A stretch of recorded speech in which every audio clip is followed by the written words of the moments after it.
We're live in Banjul, broadcasting for viewers in the Gambia and around the world. This is GRTS News at 2000 hours, and in our top stories this evening. The President, His Excellency Adam Barrow, and delegation perform Umrah at the Holy Kaaba in Mecca. The Gambian Embassy in Beijing convenes Trade and Investment Promotion Conference in China. And the Minister of Interior enjoins Gambians to share facts on drugs and save lives. In the internationals, the U.S. President Joe Biden set to host his Afghan counterpart Ashraf Ghani at the White House later today. And rescue teams are searching for nearly 100 people still missing after part of a 12-story apartment building near Miami, Florida collapsed in the middle of the night. These plus much more coming ahead in the news. I am Bai Ibrahim Cham. Many thanks for joining us.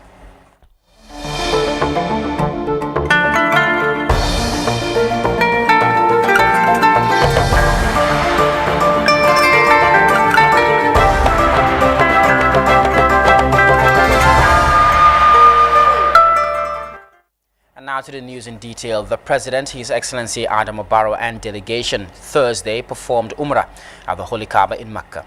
Umrah is regarded as the lesser Hajj and involves circling the Holy Kaaba and trekking over 3 kilometers between Shafa and Marwa in a symbolic act to relive the trials of the Prophet Ibrahim's wife Hajara. Meanwhile, President Barrow and delegation also performed Friday prayers at the Grand Mosque in Mecca. Mohamed Jala reports. الرحمن الرحيم بسم الله الرحمن الرحيم اللهم أنت السلام اللهم أنت السلام. Putting on the ihram symbolizing purity, the President, His Excellency Adam Barrow, the First Lady, Her Excellency Fatimata Barrow, and members of the delegation walked to the Holy Kaaba in Mecca to perform Umrah, also known as the Lesser Hajj. ولله الحمد سبحان الله والحمد لله ولا إله إلا الله. President Barrow began by circulating the Holy Kaaba, reciting verses of the Holy Quran and praising Allah. This was done 7 times as stipulated by the Sunnah of the Prophet Muhammad, peace be upon him. The President later performed a 2-rakat prayer, which marked the end of one stage of the rites and the beginning of another, which seeks to test the endurance and faith of the believer. President Barrow walked 7 times between Safa and Marwa, which is roughly 3.5 kilometers, following in the footsteps of Hajra, one of the wives of Prophet Ibrahim, who walked the distance in a desperate search for water.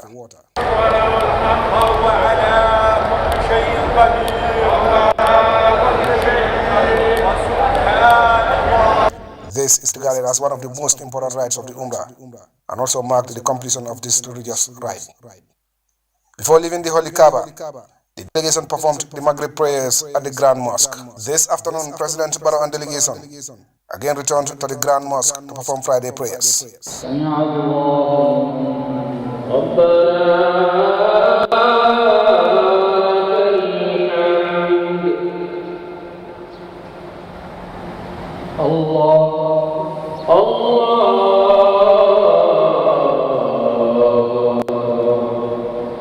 This marked the highlight of the President's religious engagements in the holy city of Mecca. Later in the afternoon, the Gambian leader received in audience a delegation from the Islamic Development Bank, led by its President, Dr. Bandar Hajar. Speaking to GRTS after the meeting with President Barrow, the ISDB Supremo disclosed that the bank is currently involved in funding 6 projects in the Gambia in the excess of $163 million. Gambia is a member of the ISDB group since 1980, and the total approval to Gambia about $980 million. We finance many sectors including energy, education, agriculture. He held the relationship between the bank and the Gambia, which spans 4 decades, and reassured that the Islamic Development Bank will continue to support the Gambia's development. Today I have the privilege to meet His Excellency the President and the delegation of Gambia, and we discussed the way forward, how we are going to continue supporting Gambia. I assured His Excellency the President that ISDB is committed to continue supporting the Gambian people, Gambian government in promoting economic and social development, and especially in areas like education, basic infrastructure, and agriculture. The Minister of Finance and Economic Affairs, Mamure Jai, also described the meeting as important, as it provided an opportunity to take stock of the partnership between the two sides. Because of our relationship with the ISDB, it's important always to take stock, review what we've been doing, and that to say thank you to the ISDB group. I think as at now, in 2020, the total portfolio is in the tune of $163.5 million and is a cross-cutting projects. It includes education, transportation, agriculture, and energy. And the impact it has had on our socio-economic development for 41 years. That's the relationship. And it's a solid foundation. Our intention is to cement and continue the relationship deepening in the relationship and to make sure we do find new areas of investment. Finance Minister Njai also gave an optimistic outlook for the future, adding that the Gambia will seek for more enhanced intervention in the priority areas of education, healthcare, and infrastructural development. The relationship, I say, is something that we are so grateful in the sense that the way forward is to really uplift in terms of the type of investment that we'll be getting from the bank. We're looking at sectors, again, in education. They have been sponsoring students from the bachelor's degree up to PhD levels. But what most important now, we are looking at infrastructure and health. These are the areas that we are looking at to see how we can upgrade and upscale the investment from the bank. Later this evening, President Barrow and delegation left Maka for Jeddah, where he is expected to continue engagements. Momodu Jallo, GRTS News. The UN Regional Ambassador for the Framework Convention on Climate Change today briefed the media about the United Nations Climate Change Conference dubbed as COP26. Ambassador Janet Rogan is in the Gambia to meet with government officials and stakeholders ahead of the biggest climate summit in the world slated for November in Glasgow, UK.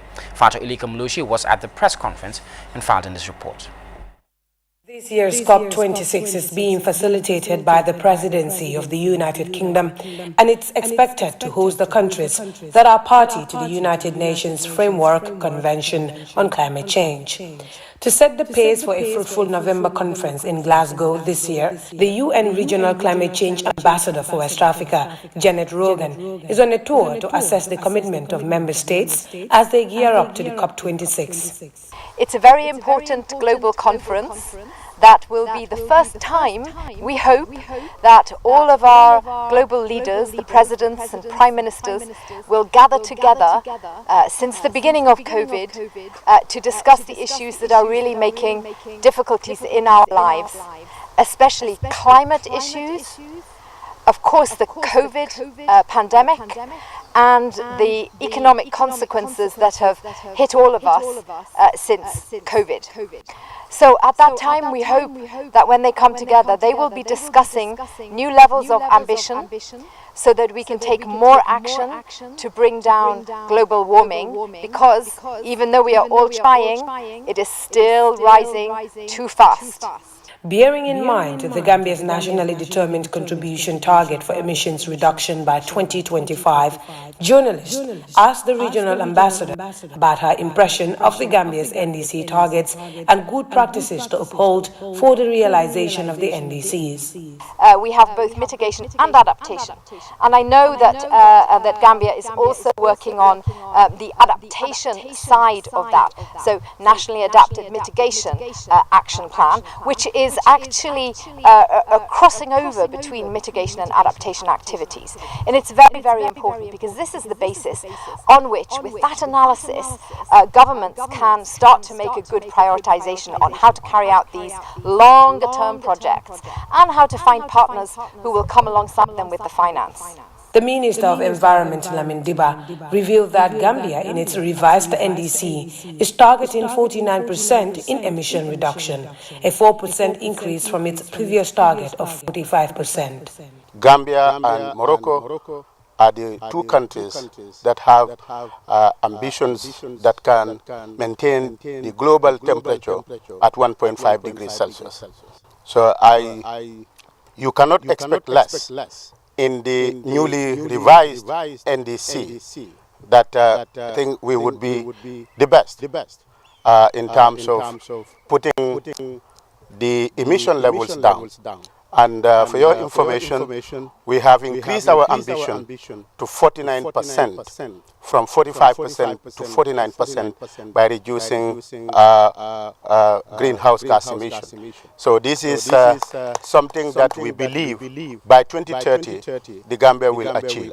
The minister urges investment as the country moves to employ the required technology and knowledge to meet its ambitious target.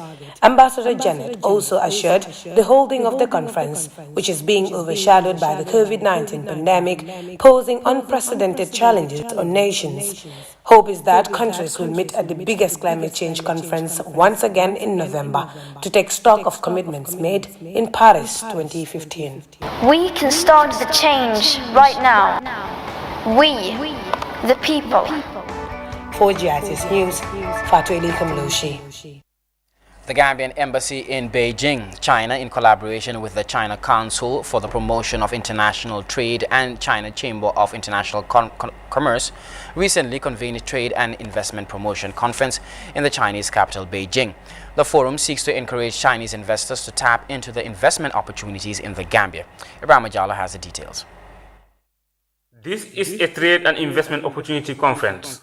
The Gambian Embassy in Beijing, in collaboration with China Council for the Promotion of International Trade and China Chamber of International Commerce, organized the event. The forum was meant to promote trade and investment opportunities in the Gambia for possible investment interests by Chinese investors and enterprises. The Gambian ambassador to China, Masan Nkinte, urged Chinese investors to utilize the duty-free trade agreement between the Gambia and China. Ambassador Kinte challenged Chinese investors to tap into crucial sectors of the Gambian economy, such as industrialization, infrastructure, agriculture, tourism and technology transfer. The top Gambian diplomat said the embassy is open for support in this regard. Mr. Xu Liang, Deputy Director General of China Council for the Promotion of International Trade, said China is Gambia's largest trading partner. According to him, bilateral trade volume between the two countries reached $566 million in 2020. He acknowledged investment opportunities in the Gambia.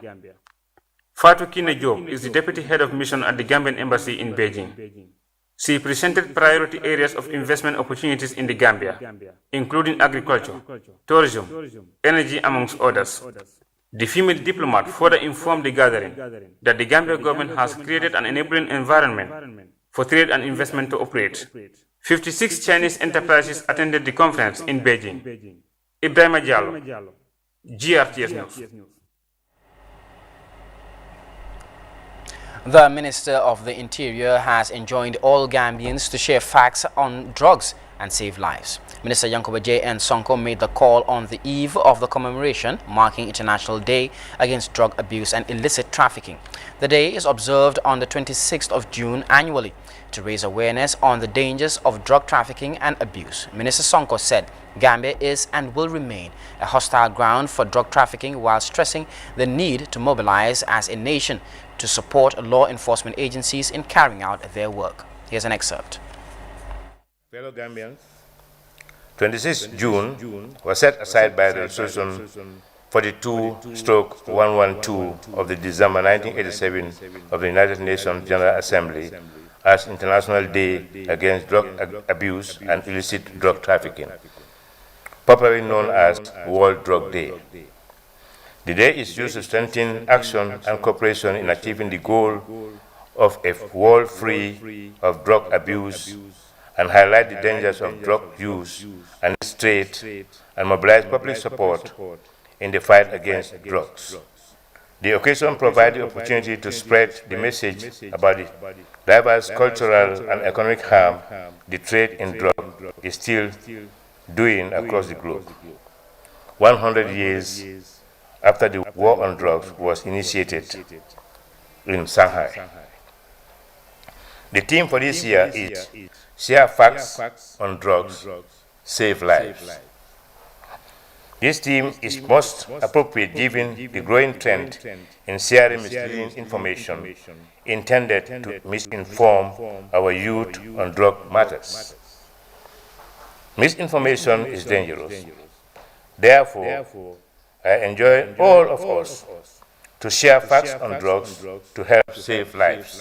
Based on available and variable evidence, the Gambia is highly stable in terms of drug trafficking.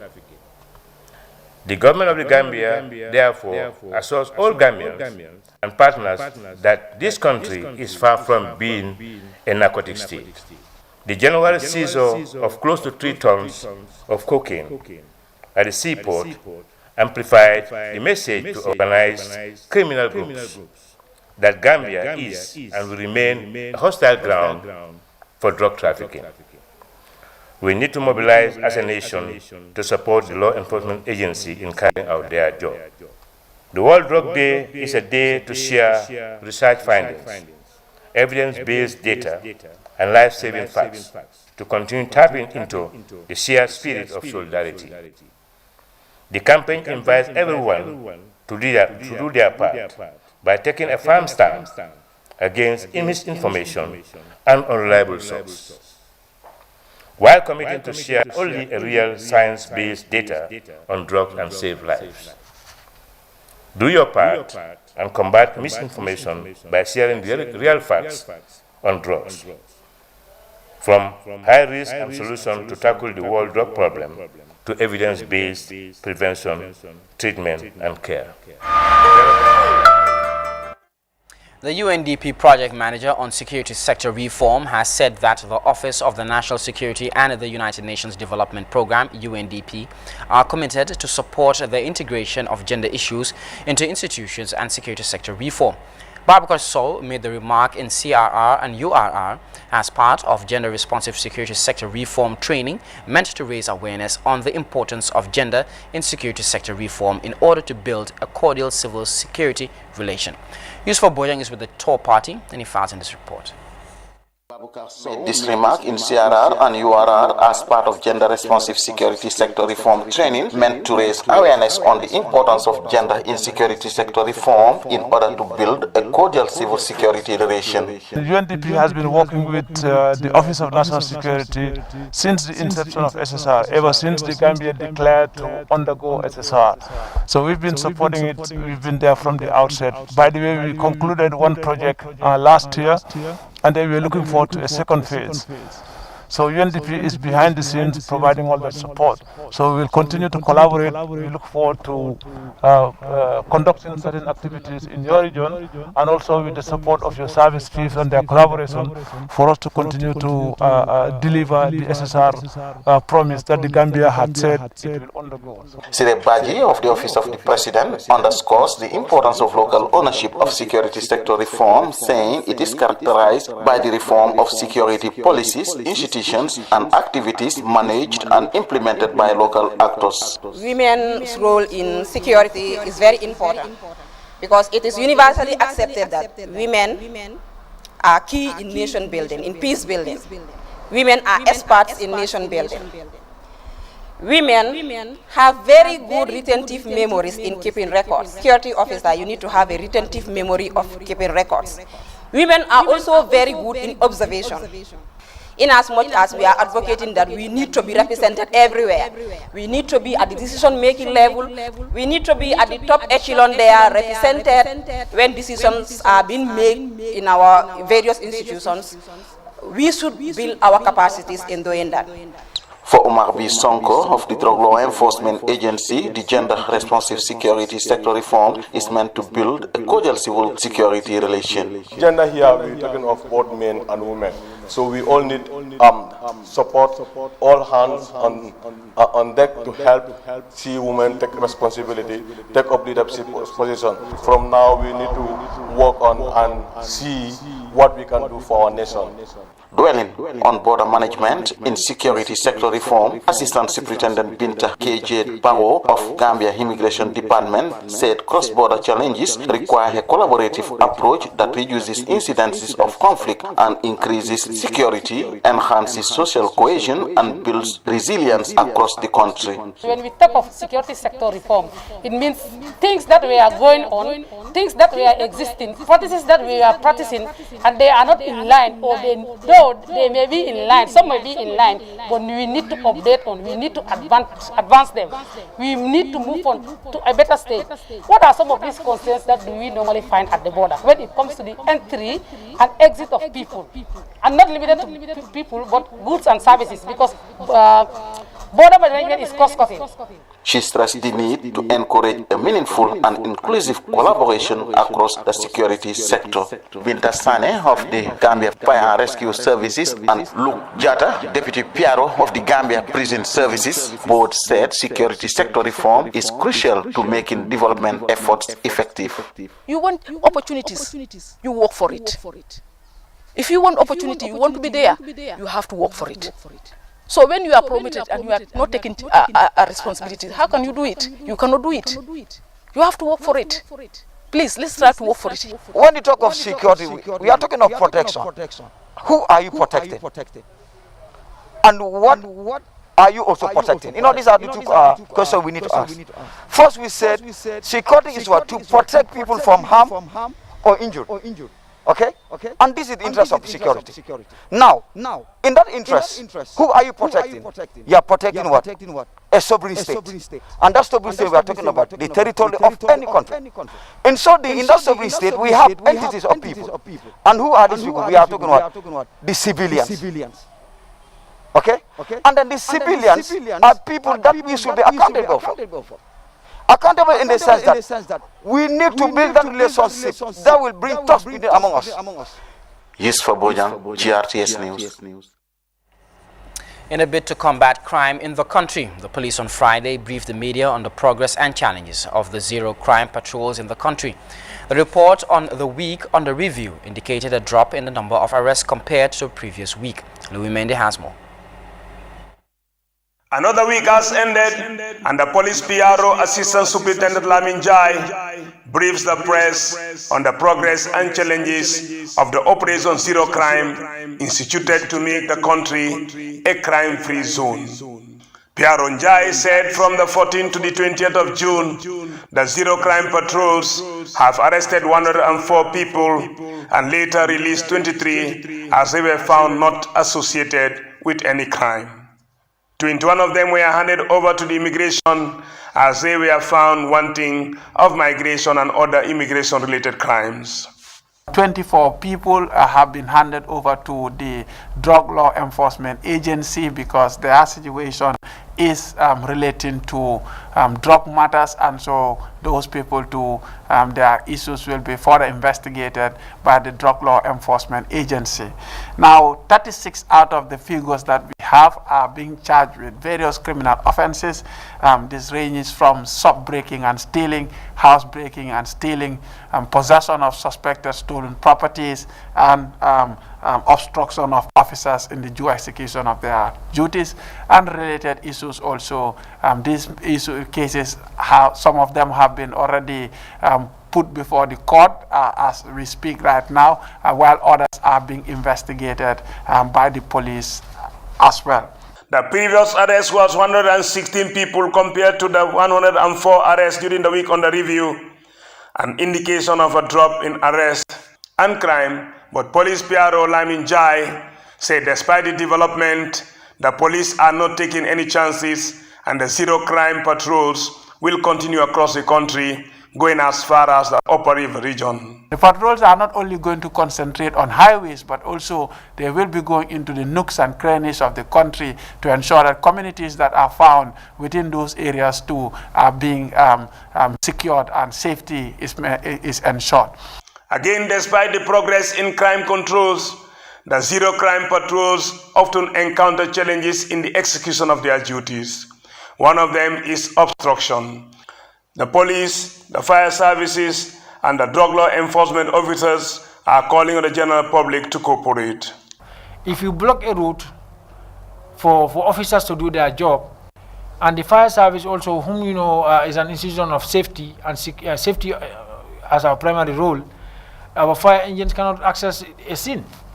So that alone also tantamounts to a very serious catastrophe in when there's a fire outbreak within that area. And finally, we are in the rainy season, and I am urging also landlords and other compound owners to be at least be very, very vigilant in maintaining or doing some renovation for their houses and check the losses of wires and other certain things that might cause fire outbreaks within the rainy season. And we know drugs are very bad, and then drugs peddlers or drug dealers are targeting our kids to destroy their future. We want the general public to continue supporting us so that we make the Gambia a drug-free society. The police is also coming up with new measures to ease the work of the zero crime patrols and traffic congestion in the city. We will be clearing the highway of all obstacles and derelict vehicles, and also we know there are some people who are tire sellers, and they put tires along the highway at some areas. We know there are people who sell who have put stalls also along the highways and public roads as well. So we want these people to remove these things from the highways and on the sides of the highway, because these things contribute to congestion. And so the Gambia Police Force is coming up with a coordinated operation which is going to target removing all these derelict vehicles and also tires, as well as workshops and so on and so forth, that are being put on the highways and creating obstruction.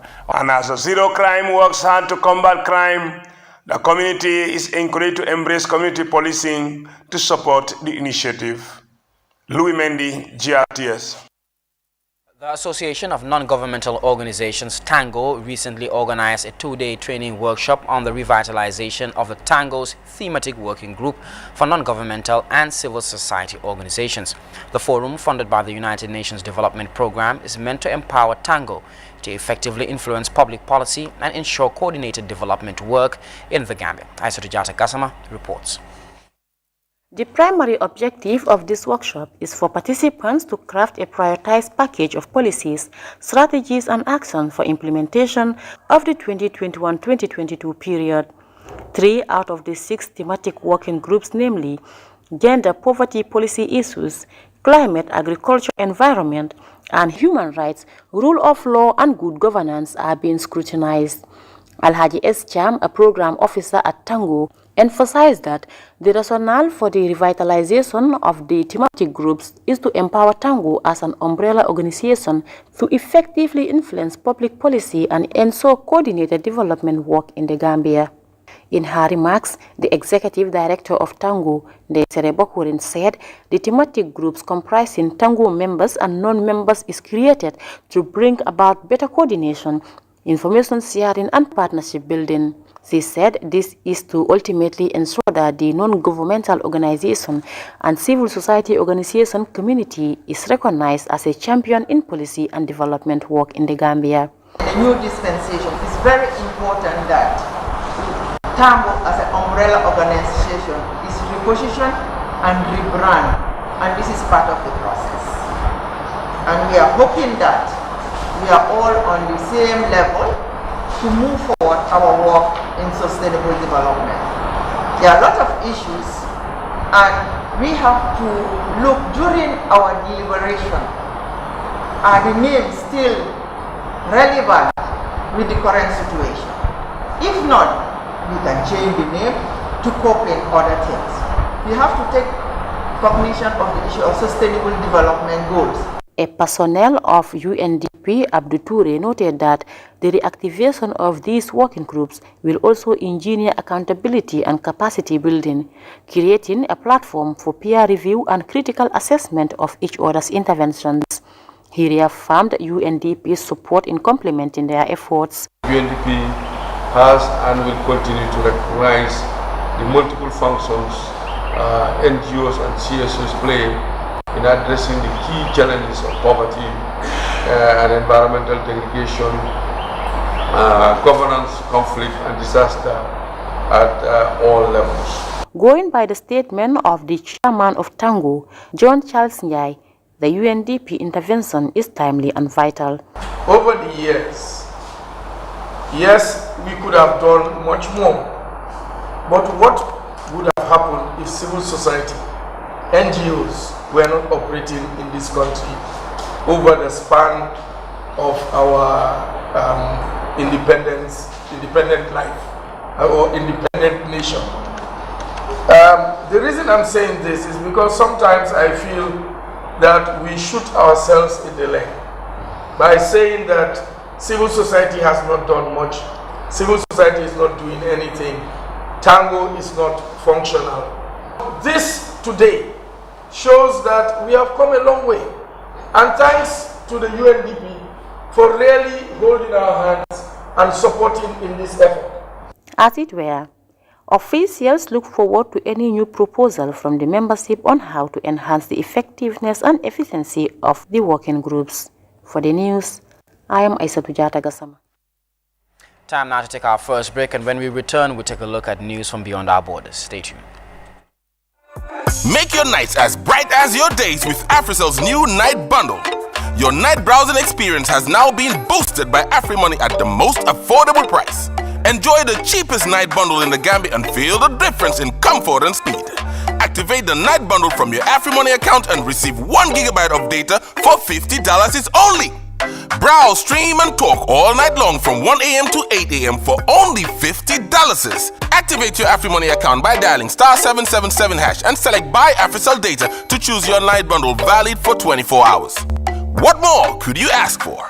This bundle is only available through AfriMoney. Your AfriMoney account, your night browsing. Where Africell goes, nobody dares to follow. Welcome back. The U.S. President Joe Biden is set to host his Afghan counterpart Ashraf Ghani at the White House later today. The two are meeting as U.S. troops withdraw from Afghanistan, leaving a power vacuum that the Taliban is preparing to fill. Biden has previously promised billions of dollars in security assistance for Afghanistan, but as the Taliban forces gain ground, it's not clear if that will be enough to hold them back. We have details in this DW News report. Searching for anything they can salvage, scrap merchants pick through what's left of a former US airbase at Bagram, once the nerve center for operations in Afghanistan. This is what remains here after America's longest overseas war. In the north, the Taliban is on the advance, steadily gaining territory, taking district after district. The UN is sounding the alarm. Most districts that have been taken surround provincial capitals, suggesting that the Taliban are positioning themselves to try and take these capitals once foreign forces are fully withdrawn. It's the calm before the storm here in the provincial capital of Kunduz. Residents can only wait as the front line draws closer. Afghan security forces seem powerless to stop the advance. In Kabul, former militiamen, men who fought against the Taliban decades ago, are now returning to arms to bolster the defense. We've gathered here to defend the Republic, freedom of speech, and the independence of Afghanistan. If the Taliban want peace, we will make peace with them. But if they want to fight, we are ready for them, and we will defend our land. Emboldened by the US withdrawal, this Taliban commander is confident of victory. We have defeated the Americans. The Afghan government is a slave administration. When the Americans leave, it won't last 5 days. More than half of all US troops have already left the country. The rest will follow by September the 11th. More work for Afghanistan's scrap merchants. Rescue teams are searching for nearly 100 people still missing after part of a 12-story apartment building near Miami, Florida collapsed in the middle of the night. U.S. President Joe Biden has declared a state of emergency in Florida as authorized federal assistance for the relief effort. Carl Holm of the DWTV News report. Thursday morning, a roaring sound woke residents of apartments near Miami Beach. The building shook. then I looked out the window and you couldn't see. I thought it was like a storm or something coming in. And then what happened was when the dust cleared, there was the back half of the building, or back 2/3 of the building was gone. It's down to the ground. Firefighters evacuated shocked and frightened residents from the parts of the building still standing. Rescuers moved fast and pulled out dozens of survivors in the initial hours after the collapse. Many others aren't expected to be so lucky. As dawn broke, the massive damage was all the more shocking. 12 stories collapsed on top of each other, pancaking on their way down. This woman's aunt was in one of the collapsed apartments. She's one of those still unaccounted for. It feels like a horrible nightmare, you know? It's not for real. All of this that I'm living right now, speaking to you, is not real. But the search for survivors continues, with dogs and sound detecting equipment. Our fire rescue team leaving no stone unturned, and we're working with the families on reunification as well as those that were dislocated in the neighboring buildings. As the clock ticks over 24 hours since the collapse, crews continue to search the shifting rubble pile. An investigation into the cause can only begin when the rescuers are sure there are no more survivors. Welcome back. A quick look at our top stories before we take a leave of you. The President, His Excellency Adama Barrow, and delegation have performed Umrah at the Holy Kaaba in Mecca. The Gambian Embassy in Beijing has convened a trade and investment promotion conference in China, and the Minister of the Interior has enjoined Gambians to share facts on save lives on drugs. In the internationals, the U.S. President Joe Biden is set to host his Afghan counterpart Ashraf Ghani at the White House later today. And rescue teams are searching for nearly 100 people still missing after a part of a 12-story apartment building near Miami, Florida collapsed in the middle of the night. Well, that was all we had in this edition of GRTS News. Many thanks for watching. Please join us at 2200 hours for more news.